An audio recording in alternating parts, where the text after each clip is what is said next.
આપ પાર્ટીમાં હાલ એક સાંજે ત્યાં તેલ તૂટે જેવી સ્થિતિ જોવા મળી રહી છે। વિસાવદર બેઠક પર આપના ગોપાલ ઇટાલિયાની પેટા ચૂંટણીમાં જીત થતાં આપ ખુશી મનાવી રહ્યું છે, ત્યારે બીજી તરફ બોટાદના ધારાસભ્ય ઉમેશ મકવાણાએ પાર્ટી સામે મોરચો માંડ્યો છે। ઉમેશ મકવાણાએ આજે ગાંધીનગર ખાતે પત્રકાર પરિષદ યોજી આમ આદમી પાર્ટીના દંડક પદેથી રાજીનામું આપ્યું હતું અને ધારાસભ્ય પદેથી રાજીનામું આપવાનો નિર્ણય જનતાને પૂછીને લઈશ તેમ જણાવ્યું હતું। આ સાથે તેમણે પાર્ટી સામે બળાપો ઠાલવ્યો હતો। ત્યારે હવે આપ પાર્ટીએ પણ ઉમેશ મકવાણા સામે પગલાં લીધા છે અને તેમણે 5 વર્ષ માટે પાર્ટીમાંથી સસ્પેન્ડ કરી દીધા છે। મળતી માહિતી મુજબ આમ આદમી પાર્ટી સામે મોરચો ખોલનાર ઉમેશ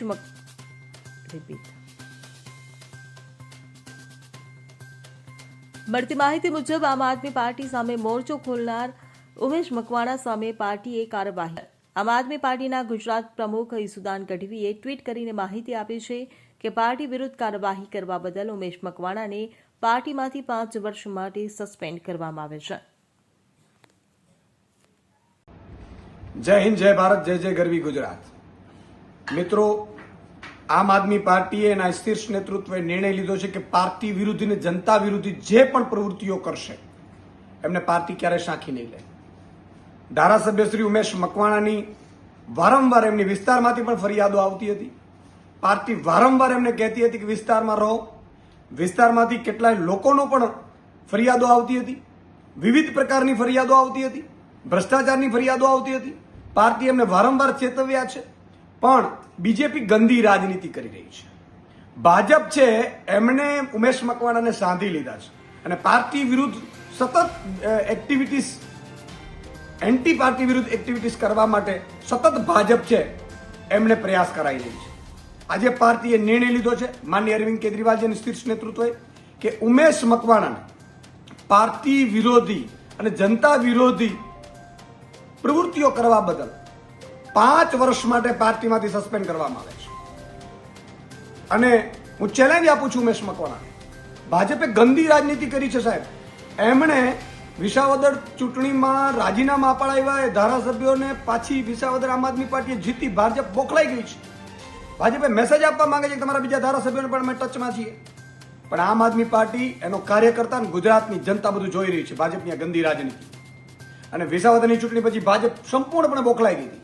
આખી કેબિનેટો કેન્દ્રીય મંત્રીઓ હોવા છતાં ભાજપે સુપડા સાફ થઈ ગયા છે। હમણાં સરપંચોની ચૂંટણીમાં પણ ભાજપના સુપડા સાફ થઈ ગયા છે।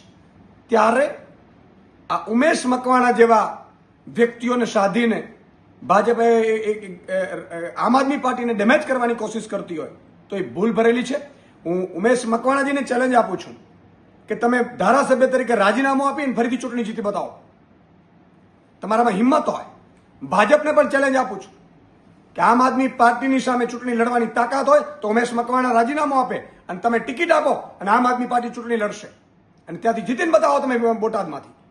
બોટાદની જનતા બધું જાણી રહી છે ને બોટાદની જનતા માટે અમે વારંવાર ઉમેશ મકવાણાને ચેતવ્યા છે। એમની વિરુદ્ધ કેટલી ફરિયાદો થઈ છે, કેટલી ફરિયાદો આવી છે, ભ્રષ્ટાચારની ફરિયાદો આવી છે।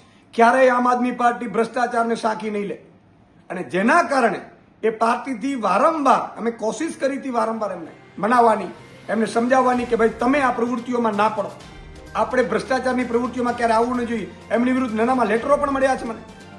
ત્યારે ભાજપે એનો ઉપયોગ કરીને કોશિશ કરી હતી આમ આદમી પાર્ટીને ડેમેજ કરવાની। આજે આમ આદમી પાર્ટીએ નિર્ણય લીધો છે 5 વર્ષ માટે એમને સસ્પેન્ડ કરવામાં આવે છે અને એમનામાં હિંમત હોય તો ધારાસભ્ય તરીકે રાજીનામું આપીને ફરીથી ચૂંટણી જીતી બતાવે।